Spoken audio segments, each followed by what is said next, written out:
कुछ दिन पहले मैंने एक प्रस्तुति बनाया था जिसमें मैंने लिखा था कि देवी महापुराण 7.15.37 टू 39 में शूद्रों का जनेऊ उपनयन संस्कार कहा गया है। तो मैंने उस समय रिफर किया था श्रीमद् देवी भागवत, जिसको छापा है वेंकटेश्वर प्रेस ने। ये खेमराज श्री कृष्णदास प्रकाशन बंबई, वेंकटेश्वर प्रेस, और इसके अनुवादक हैं पंडित जगदीश्वरानंद मिश्र। तो क्या मैंने कुछ गलत किया था, या क्या पंडित जगदीश्वरानंद मिश्र ने, या वेंकटेश्वर प्रेस ने, या खेमराज श्री कृष्णदास पब्लिशर्स ने कोई त्रुटि किया था? किसने त्रुटि किया था वो आज देखते हैं। तो मैं पढ़ रहा हूं देवी पुराण 7.15.37 टू 39।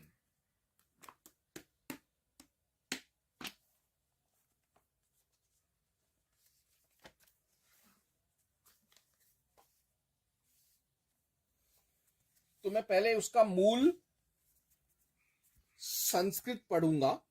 संस्कृता चान्यथा शूद्रा एवं वेद विदो विदुः।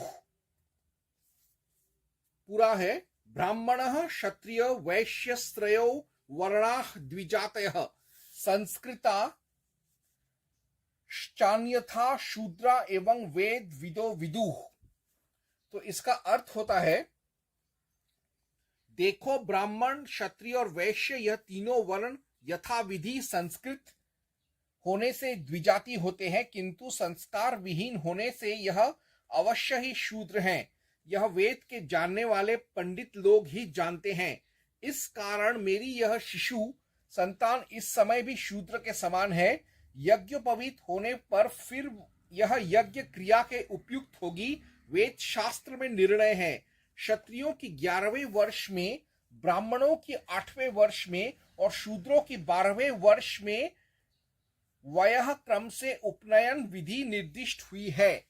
यहां पर जो पूरा अगर मंत्र में अगर वापस से मैं पढ़ूं, ब्राह्मण क्षत्रियो वैश्योस्त्रयो वर्णा द्विजातयः संस्कृता शचान्यथा शूद्रा एवं वेद विदो विदुः तस्मादयं सुतो मेध्य शूद्र वर्धते शिशु उपनीतः क्रियारः स्यादिति वेदेषु निर्णयः।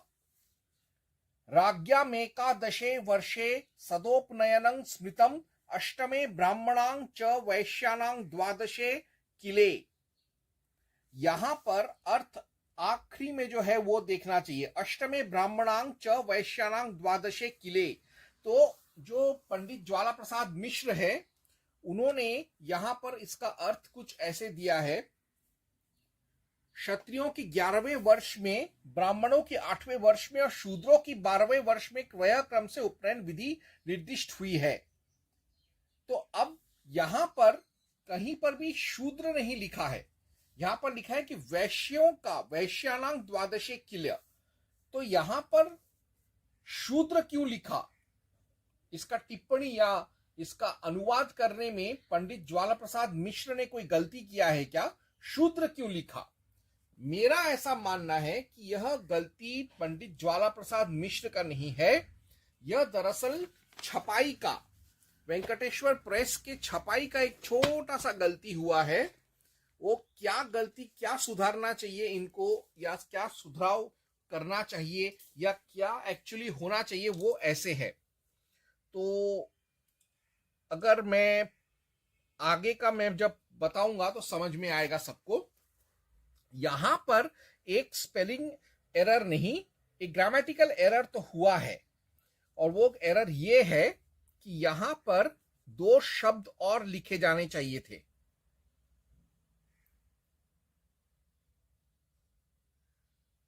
यहां पर लिखा जाना चाहिए था, ब्राह्मणों के 8वें वर्ष में और वैश्य व शूद्रों की 12वें वर्ष में वह क्रम से उपनयन विधि निर्दिष्ट हुई है। यहां पर 2 और शब्द जुड़ने चाहिए थे, जो शायद वेंकटेश्वर प्रेस, खेमराज श्री कृष्णदास पब्लिशर्स से गलती हुआ है, प्रूफ रीडिंग में भी गलती हुआ है।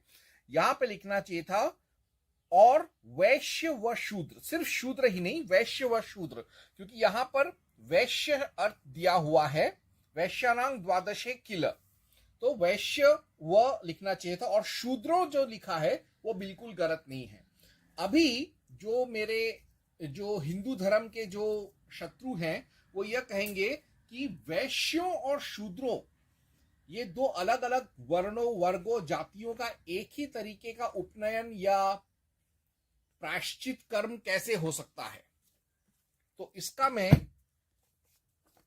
शास्त्रों से मैं जवाब दूंगा, मैं पढ़ूंगा इसके लिए मंत्र 5 मनु 5.140 शुद्धिकरण रूल्स ऑफ शूद्र वैश्य आर सेम, अर्थात ब्राह्मण क्षत्रिय वैश्य और शूद्र, तो इनमें शूद्रों का और वैश्यों का जो उपनयन एवं दूसरे शुद्धिकरण जो नियम होते हैं शुद्धिकरण के, वो दोनों सही हैं, एक साथ एक जैसे ही हैं।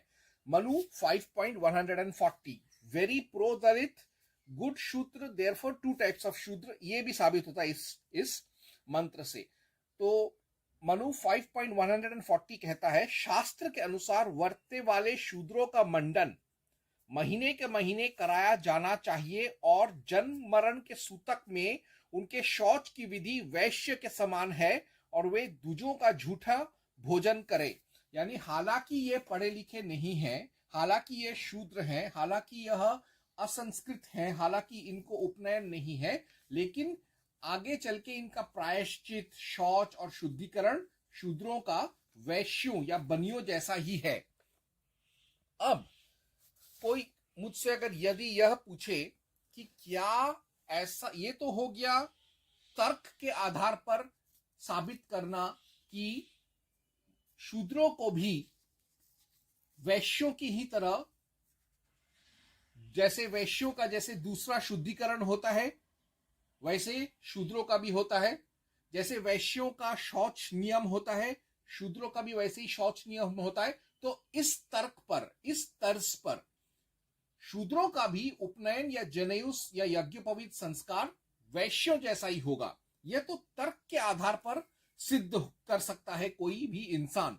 लेकिन क्या हिंदू शास्त्रों में ऐसा कोई मंत्र या श्लोक है जिसमें साफ साफ कहा गया है कि पतित शूद्र अति शूद्रों का भी जनेयु यज्ञोपवीत या उपनयन संस्कार होता है या कराना चाहिए? क्या ऐसा कुछ है? बिल्कुल है। इसके लिए मुझे पढ़ना पड़ेगा पारस्कर गृह्य सूत्र 5.42 to 43 जनेऊ फॉर शूद्र। तो अब मैं पढ़ूंगा पारस्कर गृह्य सूत्र। दरअसल मैं इतने दिनों तक यह वीडियो नहीं बना सका क्योंकि मैं थोड़ा बिजी था। मैं दरअसल मुंबई में ही मैं एक शूट पे था इसके साथ, फरजाना शेख के साथ, तो इसलिए मैं वहां पर शूटिंग छोड़कर मैं नहीं आ सका घर, इसलिए मैं यह वीडियो बनाने में इतना 1 महीने का समय लग गया मुझे। लेकिन वापस आते ही मैंने अमेज़न से यह पारस्कर गृह्य सूत्र मंगवाया, हरिहर गदाधर भाष्योपेतम तच्च विमला हिंदी वाक्योपेतम वाप्यादि प्रतिष्ठा शौच सूत्र, ये सब कुछ है इसमें। तो इसमें हरिहर और गदाधर दोनों का भाष्य है और इसके लेखक है डॉक्टर जगदीश चंद्र मिश्र एवं डॉक्टर ब्रह्मानंद त्रिपाठी और प्रकाशक है चौखंबा सुरभारती प्रकाशन वाराणसी। तो अब मैं समय ज्यादा ना खाते हुए पारस्कर गृह्य सूत्र 5.42 to 53 पढ़ूंगा। मैं 41 से मैं पढ़ना शुरू करूंगा ताकि मसला और भी ठीक ठाक हो जाए। तो श्लोक कुछ ऐसे है, कालाति क्रमे नियतवत। तो इसका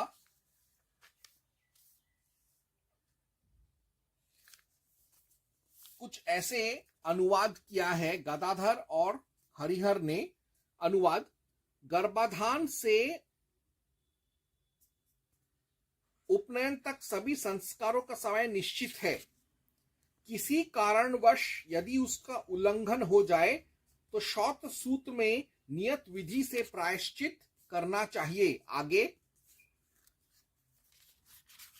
हरिहर यह कहता है, हरिहर और गदाधर दोनों कहते हैं, 3 पीढ़ी तक यदि सावित्री का पतन हो, नियत काल में उपदेश न हो, तो ऐसे व्यक्ति की संतान का ना तो कोई संस्कार होगा और ना वेदादि का अध्यापन ही होगा। गदाधर भाष्य के अनुसार यदि कुमार का पिता, पितामह एवं प्रपितामह पतित सावित्रिक हो जाए तो ना कोई उसका कोई संस्कार किया जाए और ना वेदादि का अध्यापन ही। किंतु हरिहर ने ऐसे पतित सावित्रिकों को उपनयन संस्कार की अनुमति तो दी है, परंतु वेदाध्यायन की अनुमति नहीं दी है।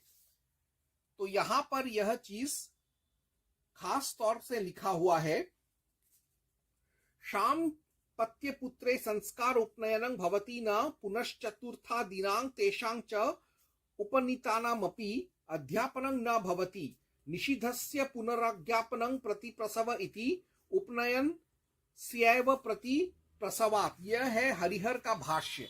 यानी हरिहर के हिसाब से उसका कोई भी उपनयन संस्कार नहीं किया जा सकता जैसे शूद्रों का। लेकिन गदाधर जो है वो यह कहता है कि नहीं, जो लोग पतित हो गए हैं किसी भी पीढ़ी में, किसी भी कारणवश, किसी भी परिस्थिति में, यानी शूद्र हो गए हैं या वो शूद्र ही हैं, तो उनका वापस से उपनयन किया जा सकता है। भले ही उनको वेदों का अधिकार ना हो क्योंकि उन्होंने वैदिक शिक्षा नहीं लिया है, लेकिन कम से कम उपनयन यज्ञोपवीत जनेऊ तो हो ही सकता है। इसके आगे 43वें यानी 43वें श्लोक में कहा गया है हरिहर भाष्यम में,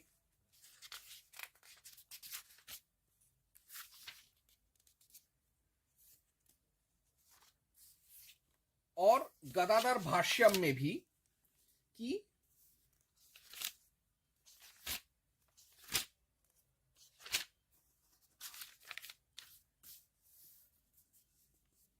यहां पर सबसे पहले गदाधर का हम लोग मैं पहले पाठन करूंगा। गदाधर ने ये कहा है 43वें श्लोक में, आपस्तम में शूद्रों को भी उपनयन का विधान है। शूद्राणाम दुष्ट कर्माणुमप नयनम। अदुष्ट कर्म शब्द का ऐसे व्यक्ति से तात्पर्य है जो मदिरा नहीं पीते। 12वें सूत्र में स्नान मात्र का निषेध न कर केवल नदी स्नान का निषेध किया गया है, क्योंकि नदी स्नान में बच्चों के डूबने का भय रहता है। खैर वो तो अलग बात है, लेकिन यहां पर कहा गया है गदाधर द्वारा, उसने आपस्तम धर्म सूत्र, आपस्तम गृह सूत्र का हवाला देकर यह कहा है कि जो शूद्र शराब नहीं पीते उनका उपनयन संस्कार करना बिल्कुल सही बात है। और गदाधर भी यही बात कहता है। गदाधर कहता है आपस्तम शूद्राणाम दुष्ट कर्मानुपनयनम इदं च रथकारस्योपनयनम तस्य च मातामही द्वारकं शूद्रत्वम अदुष्ट कर्मणां मध्यपानादिरहितानामिति। अर्थात पहले तो गदाधर यह कहता है कि जो शूद्र हैं उनका उपनयन संस्कार करना ही नहीं चाहिए और ना ही उनको वेदों का शिक्षा देना चाहिए, यह कहता है हरिहर। और फिर बाद में गदाधर यह कहता है कि नहीं, आपस्तम धर्म सूत्र में कहा गया है कि शूद्रों को भी जनेऊ संस्कार का अधिकार है, खासतौर से वो शूद्र जो शराब नहीं पीते हैं या कोई नशीले पदार्थ या सब्सटेंस अब्यूज नहीं करते हैं, सिगरेट, बीड़ी, पान, तंबाकू इन सब चीजों का सेवन नहीं करते, ऐसे शूद्रों को उपनयन जनेऊ यज्ञोपवीत का अधिकार है। और हरिहर भी यही कहता है, आपस्तंभः शूद्राणाम दुष्ट कर्माणुपनयनम एतच्च रथकार विषयम तस्य तु मातामही द्वारकं शूद्रत्वम अष्ट अदुष्ट कर्माणां मद्यपान रहितानामिति कल्पतरुकारः इति सूत्रार्थः। तो हरिहर भी मन मारकर यह मानता है कि हाँ भाई, सूत्रों में यह बात है कि जो लोग दलित हैं, शूद्र हैं, लेकिन जो किसी तरीके से मदिरा, शराब, नशीले पदार्थ, ड्रग्स, नारकोटिक्स, सब्सटेंस अब्यूज, तंबाकू, बीड़ी, पान, सिगरेट ये सब नहीं खाते, उन पीते, उनको भी जनेऊ, यज्ञोपवीत या सेक्रेट थ्रेड या उपवीत संस्कार का अधिकार है।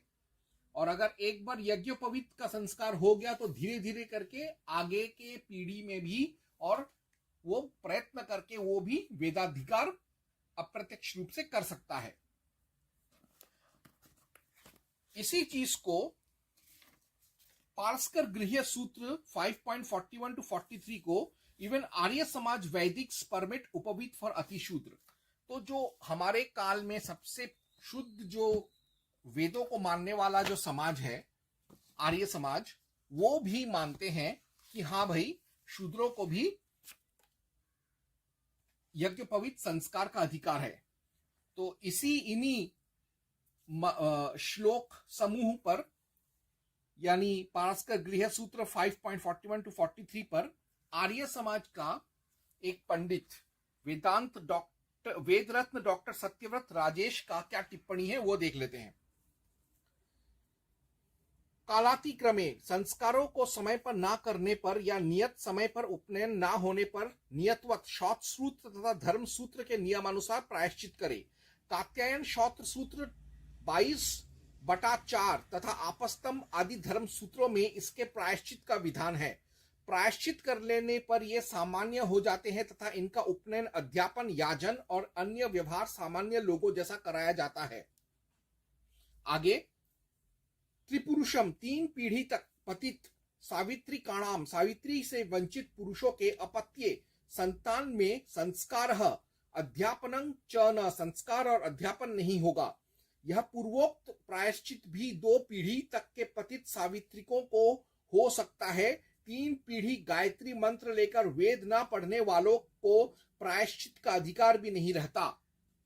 तेषाम उन पतित सावित्रिकों में से यदि कोई संस्कार रेप्सु संस्कार का इच्छुक हो तो वह व्रात्य स्तोमेन इष्ट्वा व्रात्य स्तोम से यज्ञ करके कामम अधिईरन इच्छा पूर्वक वेदाध्ययन करें। व्यवहार्याः भवन्ति इति वचनात् व्रात्य स्तोम से यज्ञ करने वाले अध्ययन आदि व्यवहार के योग्य होते हैं। इस श्रौत वचन के होने से 3 पीढ़ियों तक उपनयन रहित के संतान के लिए अध्ययन आदि का निषेध किया था, किंतु यदि वे व्रात्य स्तोम से यज्ञ कर लें तो उनके साथ अन्य लोगों जैसा व्यवहार करने की शौत्र सूत्र आज्ञा देता है। व्रात्य के प्रायश्चित के लिए किए जाने वाले यज्ञ भी को व्रात्य स्तोम कहते हैं। व्रात्यों के 4 भेद हैं, निंदित, कनिष्ठ, ज्येष्ठ तथा हीनाचार। कात्यायन शौत्र सूत्र 22/4/1 से 33, लाट्यायन श्रौत सूत्र 8/4 एवं तांड्य ब्राह्मण 17/1/14 से 15 में इनका उल्लेख है।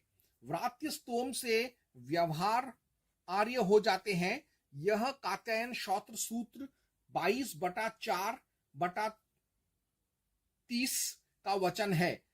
यथा व्रात्य स्तोमेन्ष्ट्वा व्रात्य भवाद विरमेयुः व्यवहार्या भवन्ति। धर्म सूत्रों में भी इसका उल्लेख हुआ है। आपस्तंभ आदि धर्म सूत्रकार भी यही मत रखते हैं। इति पंचमी कंडिका। अर्थात सारे जो प्रमुख जो शास्त्री हैं वो ये कह रहे हैं कि हाँ, पारस्कर गृह्य सूत्र और आपस्तंभ धर्म सूत्र के हिसाब से शूद्रों का भी जनेऊ संस्कार होना चाहिए। ये उनका जन्म सिद्ध अधिकार है। उनको भी अधिकार है अपने आप का प्रायश्चित करने का। तो बार बार एक पुस्तक का उल्लेख किया जा रहा है, वो है आपस्तंभ धर्म सूत्र। पारस्कर धर्म सूत्र से भी ज्यादा प्राचीन आपस्तंभ धर्म सूत्र का हवाला दिया जा रहा है। तो आपस्तंभ धर्म सूत्र में भी मैं एक बार देख लेता हूं क्या सचमुच आपस्तंभ धर्म सूत्र में सर्वप्रथम शूद्रों को जनेऊ अधिकार दिया गया है। तो मैं पढ़ूंगा आपस्तंभ धर्म सूत्र 1.3.31 1.4.4 to 5 उपनयन फॉर शूद्र। देखते हैं। तो इसमें लिखा है, जिसके पिता और पितामह का उपनयन संस्कार नहीं हुआ है तथा स्वयं का भी उपनयन नहीं हुआ है, उसे तथा उसके पिता पितामह को अब्रह्मण कहा गया है। टिप्पणी, ब्राह्मण का अर्थ यहाँ वेद से है और उपनयन संस्कार ना कराकर वेदाध्ययन की उपेक्षा करने वाला वेद की हत्या करता है और इस प्रकार वह ब्रह्महण है और इस प्रकार का व्यक्ति पतित होता है। पतित शूद्र को शमशान के समान माना गया है, यानी जिसका उपनयन नहीं हुआ, जिसने वेद का पठन पाठन छोड़ दिया, वो शूद्र हो गया और कई पीढ़ियों तक चलते चलते वो शूद्र ही माने जाते हैं, लेकिन उनका भी उद्धार का नियम है। ऐसे ब्रह्महण लोगों के साथ मिलने जुलने, भोजन करने तथा विवाह संबंध करने का वर्जन है। टिप्पणी, यद्यपि भिक्षा के विषय में कहा गया कि भिक्षा कहीं से भी ली जा सकती है और विवाह के विषय में भी कहा गया कि स्त्री रत्न दुष्कुल से भी प्राप्त ग्राह्य है, तथापि यह सूत्र इन सब का वेदाध्ययन ना करने वाले ब्रह्महन के संबंध में निषेध करता है। परंतु आगे जाकर अर्थात 1.4.425 में कहा गया है, किंतु जिनके प्रपितामह आदि का अर्थात प्रपितामह, पितामह, पिता और स्वयं का उपनयन होने का स्मरण नहीं है, वे शमशान कहे गए हैं, अर्थात वो पतित होते हैं। और जिस प्रकार शमशान के समीप वेदाध्ययन नहीं किया जाता, उसी प्रकार ऐसे पतित लोगों के समीप वेद का उच्चारण नहीं किया जाता, उनके द्वारा वेद का अध्ययन तो दूर रहा। और आगे का श्लोक ये कहता है, उनके साथ मिलने जुलने, भोजन और विवाह का वर्जन करना चाहिए। यदि वे प्रायश्चित करना चाहें तो 12 वर्ष तक 3 वेदों के अध्येता ब्रह्मचारी के व्रत का अग्निकर्म अध्ययन और गुरु शुश्रूषा को छोड़कर पालन करें। उसके बाद उनका उपनयन हो और तदुपरांत वे पवमान आदि मंत्रों से, जिनका उल्लेख इस कंडिका के दूसरे मंत्रों में भी किया गया है, स्नान करें। अर्थात यहाँ पर कहा गया है कि जो शूद्र हैं, यदि वो अपना उपनयन संस्कार करवाना चाहते हैं, वापस से वेदाध्ययन का अधिकार, वेदाधिकार प्राप्त करना चाहते हैं, तो 12 वर्षों तक इनको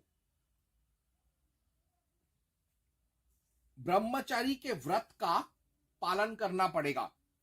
ब्रह्मचारी के व्रत का 12 वर्षों तक पालन करने के बाद, धर्म कर्म करने के बाद इन लोगों का उपनयन संस्कार किया जाता है और फिर इनको गायत्री मंत्र का पाठ का अधिकार, वेद पढ़ने का अधिकार और जनेऊ धारण करने का अधिकार स्वतः मिल जाता है।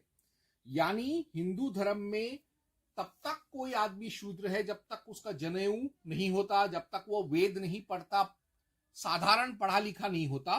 लेकिन अगर ऐसा कोई अशिक्षित और असंस्कृत व्यक्ति यदि उपनयन करवाना चाहे, वेदाध्ययन करना चाहे, पढ़ना लिखना चाहे, तो उसका अधिकार उसको है। प्रायश्चित करने के बाद उसको जरूर यह अधिकार है। ये है मनुवाद। ओम हनुमते नमः।